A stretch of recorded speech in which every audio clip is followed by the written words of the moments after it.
Good evening, everybody. Welcome to the Merrimack Parks and Recs Committee.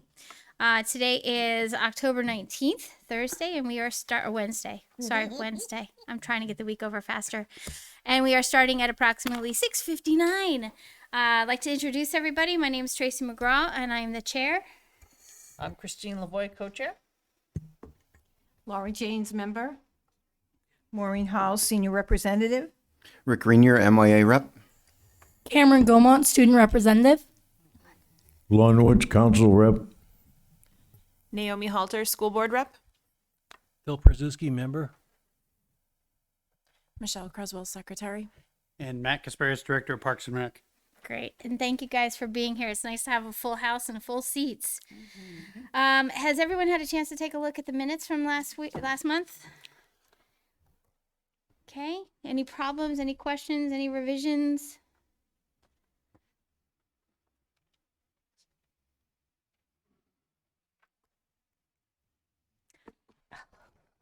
Would you like to take a look at them all? May I have an agenda, please? You have an extra? There you go, sir.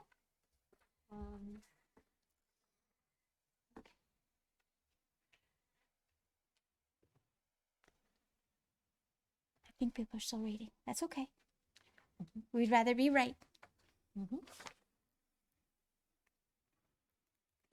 Oh, Michelle wrote them, so we know we're good. That is true. You did great. No glaring typos, so turn it over. Oh, jeez. Busy Mr. Kasparian, I'll tell you. We were busy last month. Okay, has everyone had a chance to review it? Okay, would we like to have a motion here to accept? I make a motion that we accept the September minutes as written. Thank you, Michelle. And I'll second. Okay, Christine seconds. All in favor? Aye. Lon, you have to abstain. You weren't here last month. Lon was? Oh. Were you here?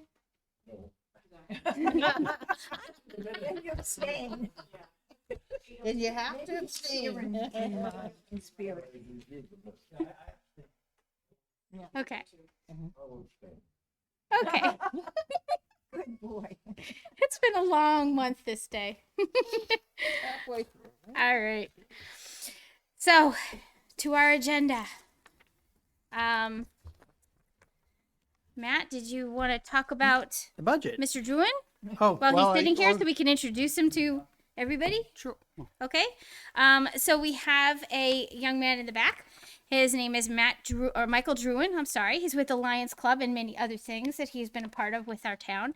And he has actually put in a submission to join us here on the Parks and Recs Committee. Matt, you want to step up and just kind of give us a little synopsis of your life? Michael. Why do I keep saying Matt because I'm looking at Matt. I'm sorry.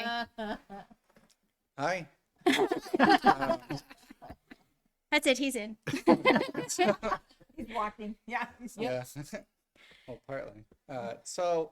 I'm very involved with the community. I've always been involved in my community. I'm from Hudson. My first project was at Benson Park before they converted it. I did a restoration project. After that, I joined the Navy, and I was in there for 5 years. Thank you. Came back home. My family was already moved here, so after a couple of years on their conservation commission, I came here and got involved with conservation commission. I formed the Sklar Waterfront Park subcommittee. I formed the hike club, which has been very successful. I recently rejoined the Lions. I am starting a business for computer repair, Great. and I'm always looking for new things to do. Well, we're glad you put in your submission. Thank you also for your service. And I don't know how long the process is. I know they do interviews. Did Becky reach out yet? Yeah. Okay. Oh. So yeah, you'll basically, the town council will schedule you to do an interview, as it were. I mean, you've been on conservation, so you probably went through it before, but it's you'll do kind of the same thing that you just did, and then it'll be made official. And whether that'll happen for November or not, I'm not sure. I haven't heard back on what the schedule is. So No rush. yeah. But you're obviously welcome to come and join us. Even if you haven't had your interview or been sworn in November, you're welcome to come and join us so that you can see what's going on and what's next. Thank you very you. much. We're looking forward to it. All right. Next on the agenda, Is me. Matt, your turn. So initially, I was thinking this was going to be kind of a short agenda topic. Now, in most years, we have our budget instructions from the town manager for the next year and kind of what to expect. And are they, asking for cuts? Are they allowing some flexibility to add things? Whatever. We haven't gotten those yet. And so at first, I was like, oh, I'm not going to have too much to say. But then it occurred to me that we have some new people on this committee that haven't been through the process. And so I want to talk a little bit about our process tonight and just kind of give you that overview. And then when we meet in November, hopefully I'll have gotten those instructions, and then we'll actually have the budget that I'll present to you in November by the time we submit it. So the Parks and Rec budget falls into kind of three different categories: the capital improvement projects, the kind of taxpayer funded budget, and then what's called our recreation revolving fund. So capital improvement project, we've talked about a couple of months, we talked about it in June and August and in September, I think it was.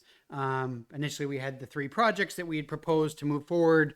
Only one of our three projects made it to recommendation to the council this year, which is the road repairs for Wasserman Park. And the other two projects have been pushed out a year. And more will come on that as we learn more. The taxpayer funded budget is largely kind of and in some cases, it's a lot of things that we don't necessarily control. It's utilities, water, gas, health insurance, but then it's like office supplies. It's the park maintenance budget, largely for Wasserman Park, the skate park, those kinds of things. And then also includes like our special events. So Halloween, Winter Carnival, Easter, holiday parade, 4th of July, so forth. And on that side of things, realistically, we're only probably looking at minor changes this year. Again, I'll know more when I get the budget from the town manager, if they're expecting cuts, changes, whatever. I haven't heard anything either way yet, so I don't have a sense of it. Where we are looking at changes is in our revolving fund. And the revolving fund is where all of our programs live. It used to be, when I first got here, the town, we'd write a budget for camp, for example, and we'd have to go a year and a half in advance and say to the town, okay, in summer of 2024, I need X dollars for salaries, X dollars for supplies, and it was really kind of a guesstimate that far in advance.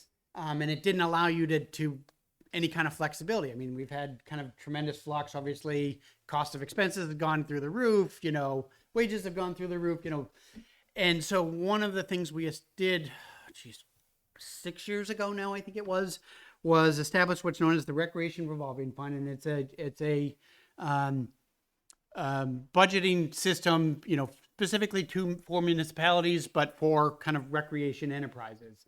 And instead of the old way where taxpayers would give us that $250,000, and then as revenues came in, we'd just give it all back to the taxpayers. Revolving fund essentially is money comes into this fund, and then as I pay these expenses, they go right back out. Nothing goes back to the taxpayers at the end of the year. So we kind of keep any surplus we have. The danger of that obviously is I have to cover my expenses, or I might find myself at the end of the year not being able to pay employees or whatever. Now, we've never had that issue. because we do a pretty good job at budgeting what we think those accurate expenses are going to be. But that's kind of how that functions. And what the revolving fund does is it allows us to kind of explore and grow in any direction we want, and we can kind of do it on a whim. As long as the program can pay for itself, we can start anything and we can start it tomorrow. And so when I first got here 9 years ago, we were running 25 programs and classes a year. Right now we're somewhere around 270. And that's after getting wiped, we lost 90% of our programs when COVID first hit. And it's been a year and a half, 2 years of building that all back just to get back to where we are. We're kind of just to that point and now starting to fully get back to where we were pre-COVID. But we have that flexibility because I have that freedom to expand instead of going to the town and to the taxpayers like we used to and saying, okay, I need $100,000 in for the budget from the taxpayers because I want to start these 5 new programs in a year and a half, and that was just, like I said, it was really difficult. And even just getting it through town manager, town council to say, oh yes, you want to start these? Sure. So it just gives us a lot of flexibility. So with every program that we run, obviously, as I said, programs have to be 100% self-supporting. So that's covering their salaries, that covers, insurance on those programs. It covers the taxes, for the employees, the town share of all that comes out of, we have to build all of those costs into there. And so kind of all direct expenses of the program. But beyond that, the town charges us what they call a salary allocation, and you'll see this when I show you the actual budget next month. And it's essentially town administrative costs. It's a portion of my salary, it's a portion of James's salary, it's payroll's time, it's HR's time for bringing in all these employees and kind of more work for them to do. Right now, and so these costs are above and beyond the direct cost of running these programs. So for example, this year I have to recoup $59,994 above and beyond the direct expense of running, say, summer camp. And basically at the end of the year, I have to give that $59,000 back to the town and to the taxpayers. And so the way we do this, as I said, we'll run anywhere between 250, 300 programs, but 90% of those are, this little art class or a dance class, or this one might make $50, this might make 20, this might break even, this might make 100. And so it's really hard to guesstimate even on those, what's going to run and not going to run in a given year. And so what we do, the way we've always operated, is we take kind of our 7 or 8 biggest programs, things that we will expect will run every single year, like camp. And we take that $59,000 and we divvy it up into just those programs. And so that we know they're going to run. I know I can price those programs at a point that I can cover that percentage that needs to cover from that camp or from that program.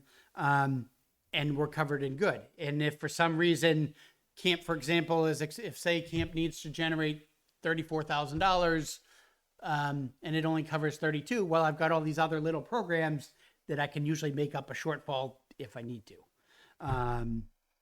And so that's how we kind of functioned the last 8 years, or 7 years, whatever it's been since we've had the revolving fund. And it's worked fairly well. Now, one of the challenges that we face with that, aside from having to come up with $60,000, is that 92% of that is our summer camps, is covering those summer camps. And, so like in 2020 when camp didn't run, that makes things really challenging.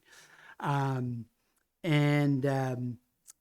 so then the other, the other $52,000, the other $8,000 came from kind of school year based programs.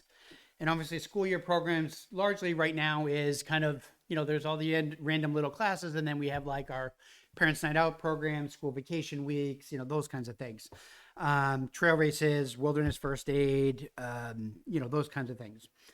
And so one of the things we've been talking about for a long time, and I've had extensive conversations with the town manager, is obviously we need to find ways to diversify so that camp's not taking so much of that burden.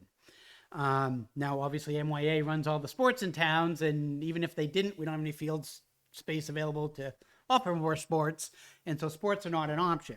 And so, what we're looking at, actually, I've made a proposal this year to the town to actually look at establishing for next fall a new after-school program. One of the things we hear frequently from parents is a lack of after-school options. We know the 3 elementary schools run them. The Y runs a program as well, but they're limited by how many kids they can take in the school. At last check, I think each school could take 50 kids, and say Thornton's Ferry alone has 400 kids, I think, in it. 500 now. Okay, so it's even more than it was last time I looked. But so obviously only a portion of kids are being served by the school district. Now, I had pitched this idea 8 years ago when we first started starting this out, and they're like, oh, we don't want you competing with the school. Well, clearly the need is there because we keep hearing about it and they keep asking us for it. So we're going to try again this year. And what I'm tentatively envisioning is potentially starting small because we're so close to Thornton's Ferry. Maybe we start with just a program from Thornton's Ferry. I have our function hall, which is year round. It's heated and all that. And with Thornton's Ferry, there's actually a bus stop at Wasserman Park. It's at the Wasserman Heights driveway there across the street. So now whether we be able to get permission to get those kids off the bus there and meet them at the bus, or whether we'd have to rent one, I don't know. I haven't gotten that far yet, but that's kind of our thought process. And then if it takes off, then we expand to the other schools. Now, if I have to rent a bus anyway, then we might be able to do more. But as I said, we have the luxury of using the function hall, which more or less sits empty from noon until 6 o'clock most days anyway. We've got the Merrimack Hawks cheerleaders there on weeknights in the fall, but again, that's limited. So we can, we have the space, and so it's something we know how to do. In the community that I came from before coming to Merrimack, we had done kind of the same thing. We started an after-school program. It grew into one of our largest programs there, and it's something we're hoping to essentially duplicate here. Now, a couple of benefits with this is, right now with our, parents' night outs and school vacation weeks, like we struggle to get staff. Okay, I have some hours for you once or twice a month, and then school vacation weeks. And usually what'll happen in the fall is I'll get 6 or 8 kids that'll say, oh yeah, I want to do that. And then when you go to call them on the particular week and say, oh yeah, I need 4 staff this week. Oh, sorry, I'm too busy, And so if we had a regular, Monday through Friday program, now I've got kind of dedicated staff ready to work and kind of build year-round opportunities. Coinciding with that, it looks like, well, I know for a short fact now, is I'm going to be looking for a new camp director at Nanticoke for next summer. And so the second proposal I've actually made to the town manager is a new position, full-time, year-round, is a summer camp director / after-school director. Because right now, one of the challenges right now is that, like, James and I do all the prep work for camp because our camp director historically has always been a teacher. We meet a couple of times in the spring, and then essentially the week before camp, it's, here you go, here's your staff, here you go, And so if we had this full-time position, they can do all the interviews, all the training, all the prep work, which then takes that workload off of James and I, allows us to move off and do even more things. So so we're kind of waiting. We're in a holding pattern. This was submitted a week ago, these 2 things that and so there's kind of 3 potential outcomes. One is we're given the go-ahead to create this program starting, new after school starting next fall, but full-time is approved. And obviously I'm now recruiting for a full-time year-round position versus a summer seasonal camp director and a school year seasonal part-time employee. Full-time year-round obviously is going to be a whole lot easier to recruit for than a, summer seasonal versus a 20, 25-hour seasonal employee. So we could get permission to do that. We could say, yes, we can do after school, but no, we don't want to make it full-time, in which case we'll do 2 separate ads. Or they could say no to everything and we're back to square one and things kind of continue as status quo. One of the other pieces of information I'm waiting for from the finance department is obviously that $59,000 that we currently have to generate is going to go up. Probably another $30,000, give or take. And I need to know what that exact number is in order to put it into the budget that I have to submit by the end of, say, November to the town for it to make its way through that whole process. So hopefully by the time we meet in November, I'll know that answer or both of those answers, and we'll know what that looks like. So then the other request I've made to the town manager at this point is looking at pay increases for staff. We've talked about this several times over the last couple of years. Merrimack's always been behind.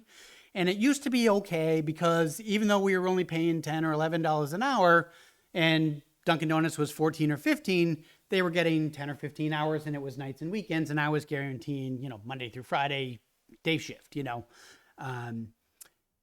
that's not the case anymore. You can walk into everybody's hiring. And it's funny, I was at a conference today with New Hampshire camp directors. And that was the topic of the day, and hiring challenges and solutions and, other ways to either find staff or retain staff or, whatnot. Because everybody's in the same boat. But you can walk in anywhere and get a job on the spot. I mean, I've seen signs now of places. It's like, work today, get paid tomorrow. I don't know how you logistically do turn that around that quick, but all that, So,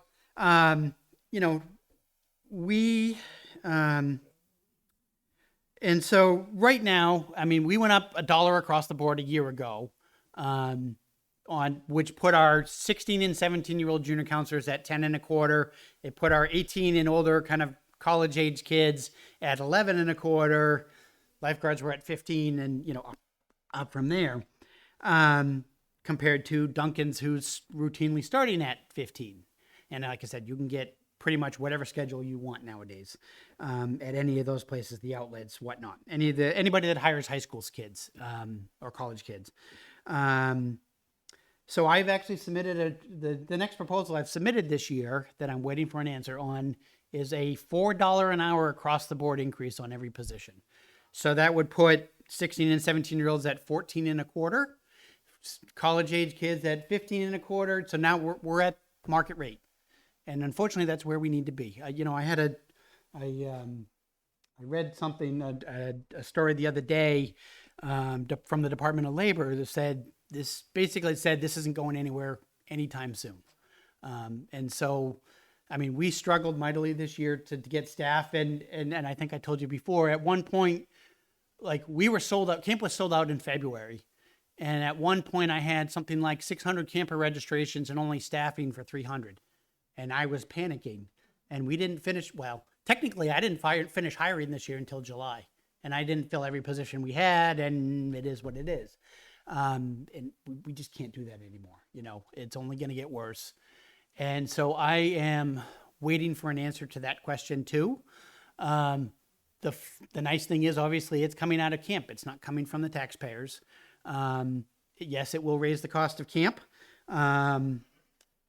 But the nice thing is last year we went up $50, whereas every other camp around here went up we went up $15 last year per week. Every other camp around here, every other day camp went up between 25 and 50. So we were the cheap camp around, or the most affordable camp around. So even if I have to do another $15 or $20 increase this year to get that $4 rate, which is what it's looking like, 15 or 20, we will still be among the cheapest day camps around, even with that. So, yes, Tracy. your campers, the counselors and everything, they work 40 hours a week, is what you said? Yeah. I'm not 100% sure. I'll check into it. I was just trying to find it because I thought I had it on my phone. But I believe there's a new Senate bill out now. Senate Bill 345. Okay. And it talks about changing the prior for minors. So it would be 16, 17-year-olds. They were allowed to not work more than 6 days a week or something like Yep, that was the, yep. but they're talking about changing it to 35 hours max. Good to know.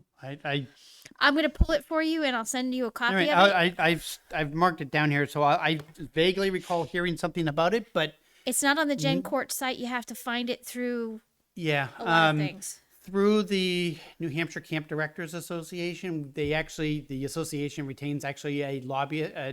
I guess he's a lobbyist. He tracks all the legislation, has all the conversations. So there's a weekly tracker that we get. I sit on the legislative committee for that association, and so there's a weekly tracker when bills start coming out of where it is, who sits in front of, so I'm in tune with those things. So, we hire mostly 18-year-old staff. Well, as long as, usually it's like 2/3, 1/3. Although it was a little less than that this year. So, but it would be something we'd certainly have to look at. And I'll take a look at it too, just to clarify. I mean, I could be wrong. It's been a very long week. Yeah. But that's one that stood out to me. So Yeah, I will,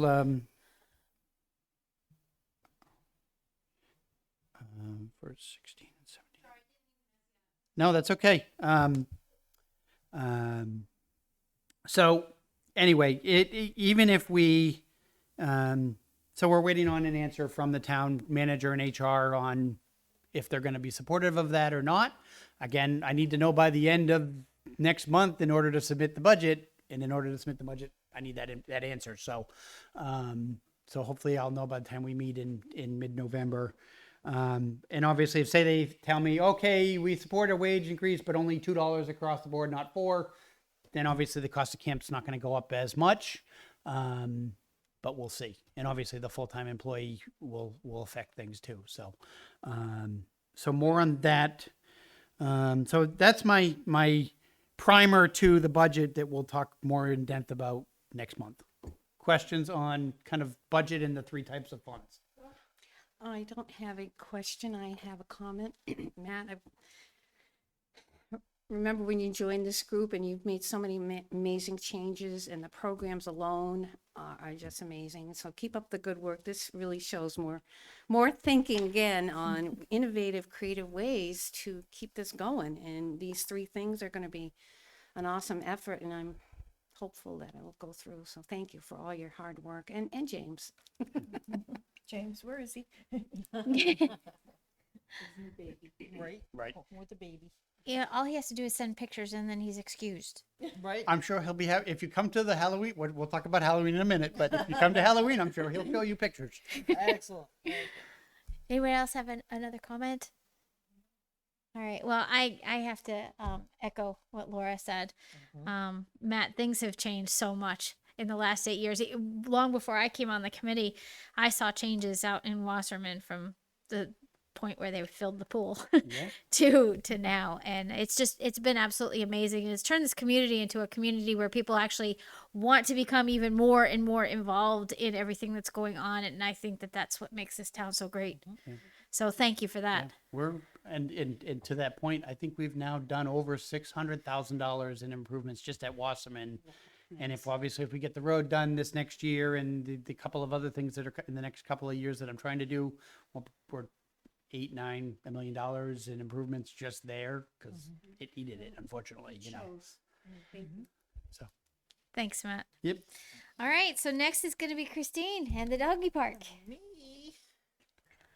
I thank you. Yes, the dog park going well. Lots of visitors, lots of activities. Thank you again for the big boulders, DPW, in front of the dog park. We should have a fence safe winter, so that's wonderful. Our balance is $1693.59. We haven't really met or made a decision to what to use the money on.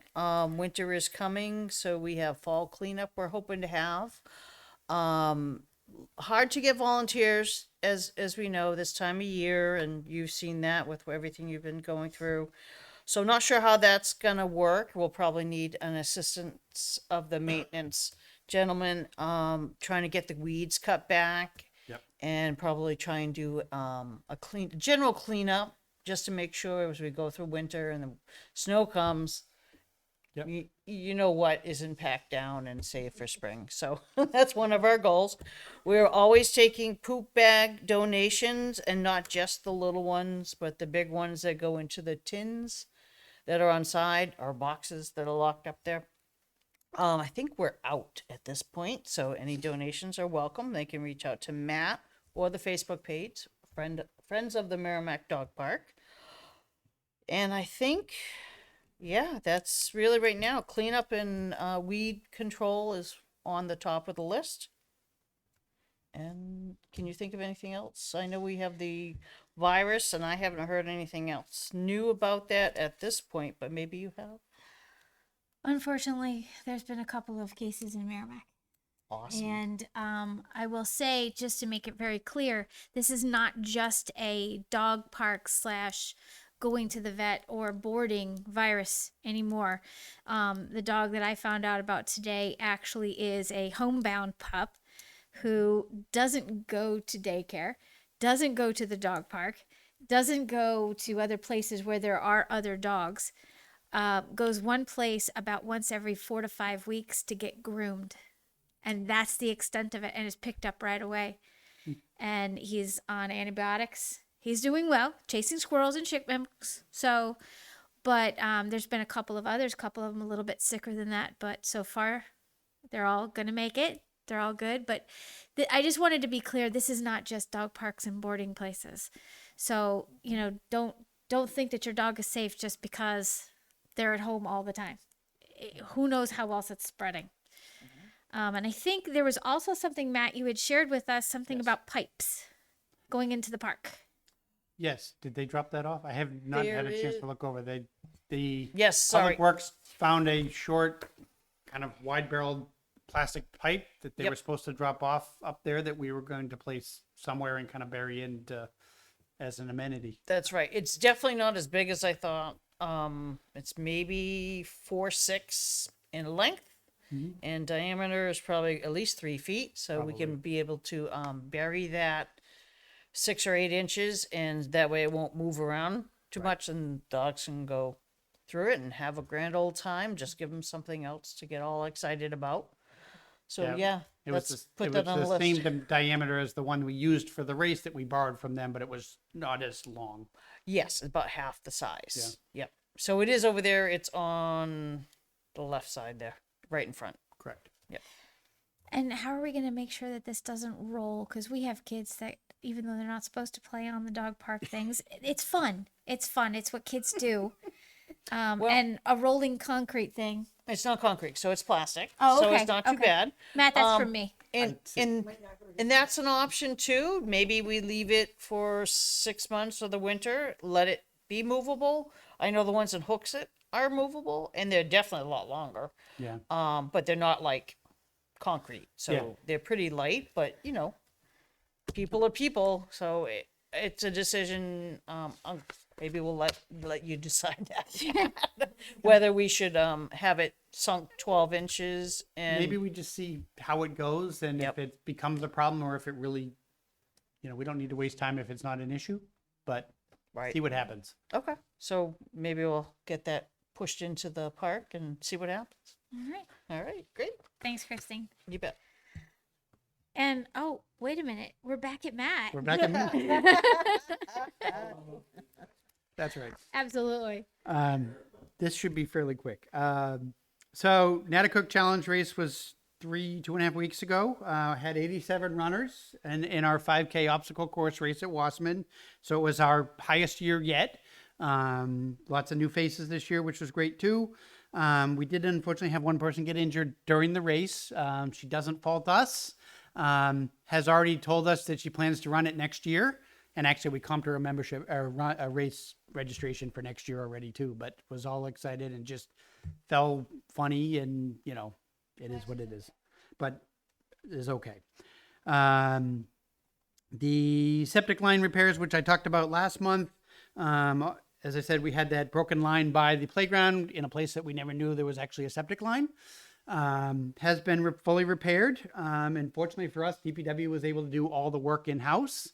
The contractor initially quoted us $3,500 and DPW did it for about $500. So that was a very nice savings, and kudos to them for the 2 weeks or so that those 3 or 4 guys were over there working and digging that whole thing up and rerouting piping. And because it was apparently the issue, so the original line, and somebody 30 years ago wasn't thinking, I think it was when they put in the playground when they did this, but 20 years ago, whenever it was, there was a 90-degree turn, which is a no-no with any kind of plumbing. And then it went into a T-junction, so then it went left and right, which is also a no-no. And so we had to kind of rip that all out and rerun the pipe and, you know, whatever. But it basically cost me the materials for the pipe, and that was about it. So, so very much appreciated to Public Works. I think, I can't remember if I sent an email or not, but we did pull the swimming docks out of the lake, the new ones. We've been told that obviously they will last a whole lot longer if they don't stay in the water. They technically can. The docks themselves can stay in and get iced around, but the ladders have to come out anyway, and the anchors to the shore would have to come out. So then you'd have to like tie it to a chain to the wall. I'm like, just pull the whole thing. It's just easier.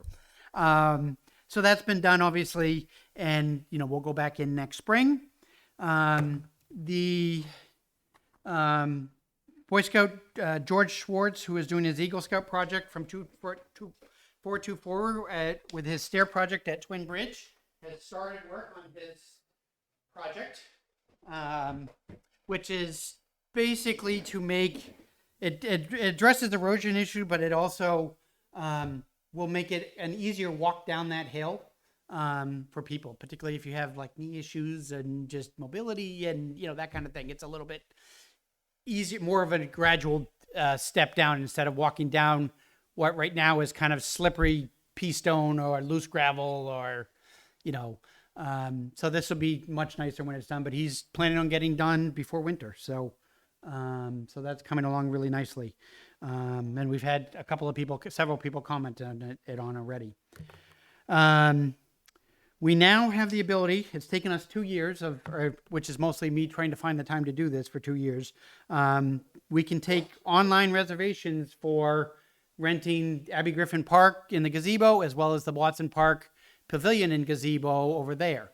Right now it's, you fill out a form and either mail or scan and email it in to me, and then I mail and scheme and email it back to you and whatever. It's a slow process right now, and this new one will kind of automate that.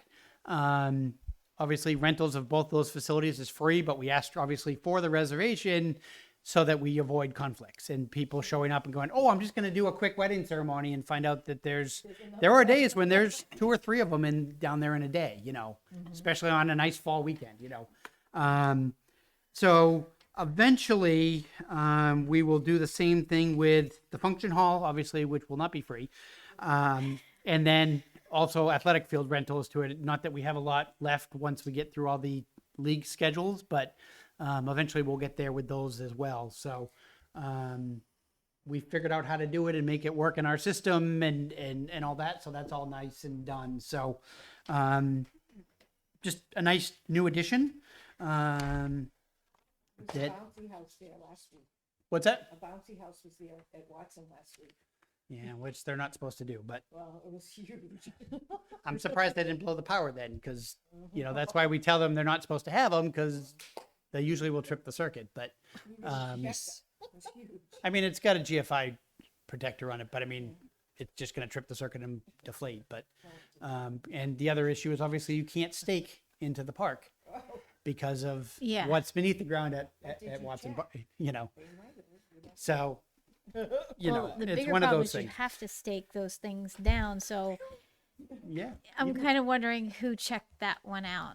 Unfortunately, I mean, they're told not to, and if somebody does it anyway and something happens, then it's all on them and their liability, because we told them no, because I'm not here on weekends generally, and so I have no way to monitor that. And police can't be responsible for something like that. I mean, they could make them leave, but I'm right there. Yeah. There you go. that would scare me. Anyway, and last but not least, actually two things. One of last year's capital improvement projects was putting the cabin roofs out. We have 5 buildings that we have to redo the roofs on, reshingle the roofs. And that is out to bid right now. The bids close on Friday, but we had 9 contractors at the walkthrough last week. So we hopefully will get some good bids, and obviously we put all 5 together instead of doing one at a time in hopes that they'll give us a better price. So we'll know next week, what that price is, and theoretically, hopefully I'll be able to get them all done for what I have to spend on 5 roofs. So we will see. And then last is Halloween, which is coming up a week from Saturday, 12 to 3 at Wasserman Park.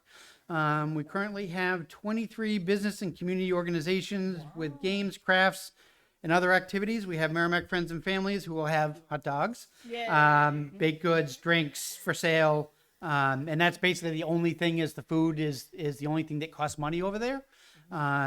We have our traditional costume contest as well for the different age groups, with prizes obviously for best costumes. So that is 12 to 3 next Saturday at Wasserman. I am looking for additional volunteers if anybody is around and available. Tracy. Isn't it nice when you got people back here that are fighting over being on your list? Hey, that's nice. That's great. I love it. So we're putting that all together, and that's this next week. So although it's funny because right after I finish that, by next week, we start all the Christmas stuff. And so I'm one of the people organizing. We've done the last couple of years that Southern New Hampshire Tour of Lights, which all the rec departments kind of in the area do, which is growing this year. And so I'm the one coordinating that for kind of South Central New Hampshire. We've got the holiday parade on December 4th. What else are we doing? We've got the parade. We've got that. I may still do, I haven't decided yet if I'm going to try and do a separate food drive like we did 2 years ago or not. That I got to get by Halloween first, but it's just kind of one after the other. We move right on to the next thing. And I'm done. All right. Yay. Good job. Thank you. Okay. So what we have left is Committees. hi. Yeah. Okay. The Senior Citizens Club with Maureen Hall. Yep, it's me. As you know, I said last month that we're having our fair. We have a problem, though. I went by the sign by Watson. It says senior fair, 9 to 12. It is not our fair. It's the police department's health fair. And I said, this is going to confuse people. So anybody that's watching, our fair is from 9 to 3. It has nothing to do with the health fair. And I wish they had put their sign up Sunday. So people are going to not come after 12 o'clock, and we're serving lunch. So it's going to be, so we'll see what happens. But I went by and I said, no, our fair is 9 to 3, not 9 to 12. But it says senior fair. It doesn't say anything about the health fair. So I was ready to get my BB gun. Fix the sign for you. No, why would they fix it? It's already too late. It's been out a whole week, So,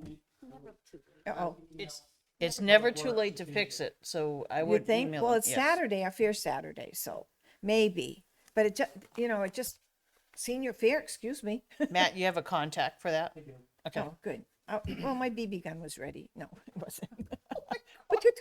No. Okay. Other than that, we've been having She's fun. kidding. Just kidding. Just kidding, folks. What Meals on Wheels is going to have like a Halloween party, and they're going to serve lunch at 12 o'clock.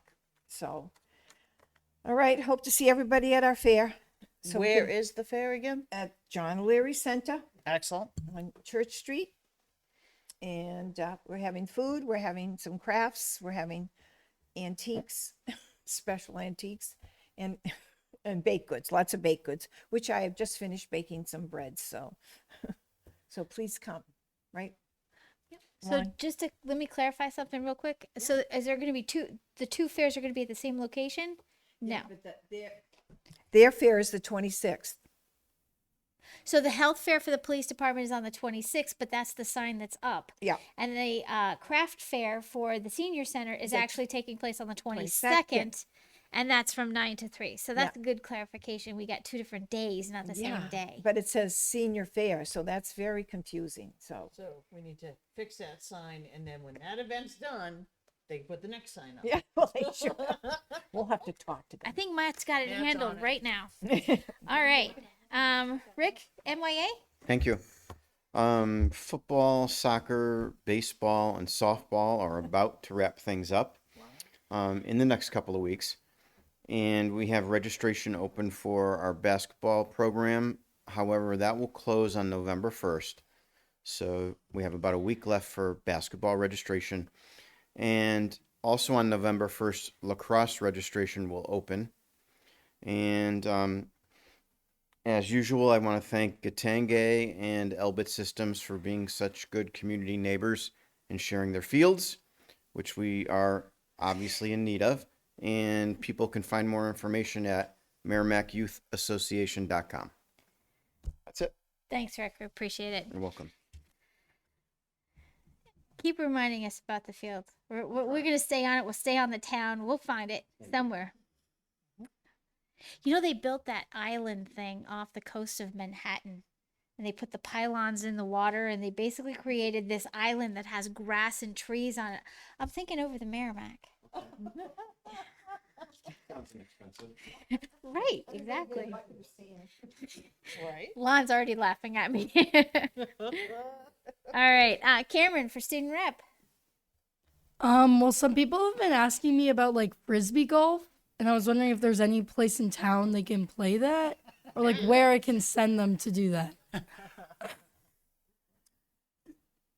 So there is not currently a place, but let's see, 7 years ago now, there was a group that came to this committee with a proposal that wanted to build one. They had a plan to build one at Wasserman Park, essentially behind the dog park in the woods back there.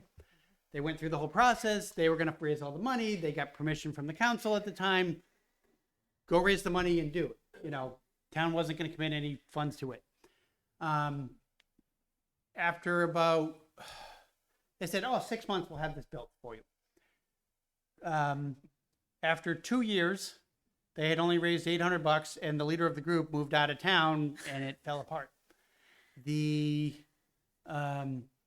After, I think it was 3.5 years, we finally said, we got to give these people their money back. It's just sitting in the town bank account, and there's no end in sight. And part of the challenges for me is I haven't had the time to do it myself.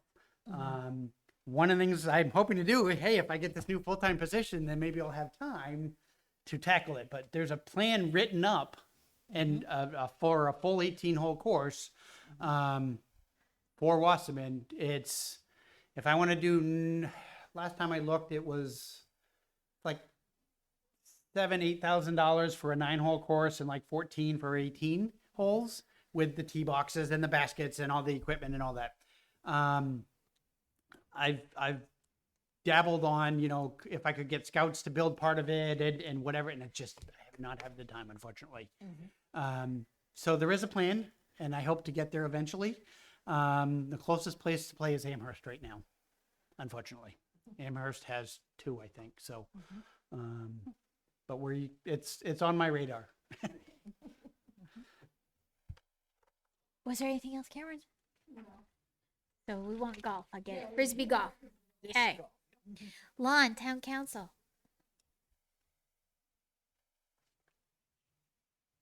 I'll alter my usual brief remarks just a moment to let the Parks and Recreation Committee and those watching know that the council enthusiastically accepted Eagle Scout Andrew Johnson's Yes. proposal for the Canoe rack. canoe and kayak rack, Awesome. and sent him along with the proper paperwork to be completed to his Eagle Scout committee and whatever. And he is very, very enthusiastic and hopes to have that project done by next spring. That sounds exciting. That's great. And the council is eagerly awaiting not only Matt's budget, but several others. And we're going to be very busy in the next few months. No hint Thank there. you. All right. Thanks, Lon. And Naomi for school board. The school board is also just about to enter budget season. We haven't talked about it at the board yet, but the school budget committee is going to start their meetings on November 1st. And then just generally, the election is coming up on November 8th.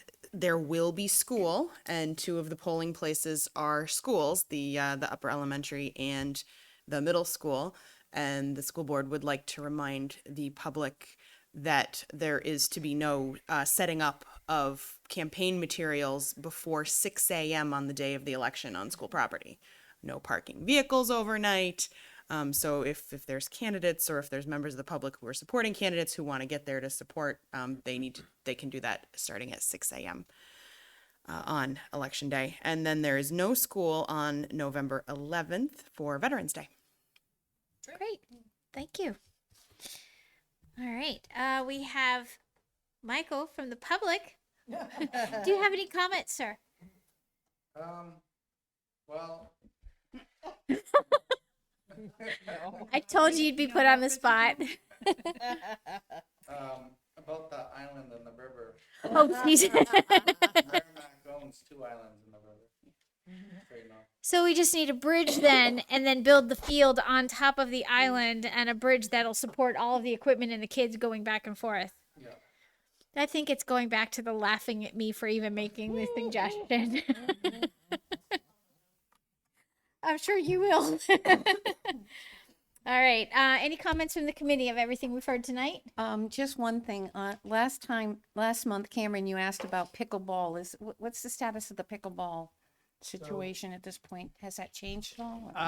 No, I mean, well, we have 11 courts lined for pickleball now at the tennis courts. The courts will stay out until basically the snow flies. So Okay. that could be next week or it could be December. I mean, it just depends. So we have not done any more to do. We haven't done down by the water yet because there just isn't a need just yet. Correct. Okay. And I can't get the company Just back asking. quick. Thank you. It hasn't been that long since that whole week debacle of no power, postponing Halloween, and all the other wonderful things that went with it. So let's not joke about that. Right. All right. Do we have a motion to adjourn? Okay. Second. Okay, Laura, second. All in favor of adjourning at 7:52? And our next meeting is November 16th. Thank you, Laura. Nope. That's okay. Michelle, stick that in there for me. Above. Right above. Teamwork. Thank you, everyone.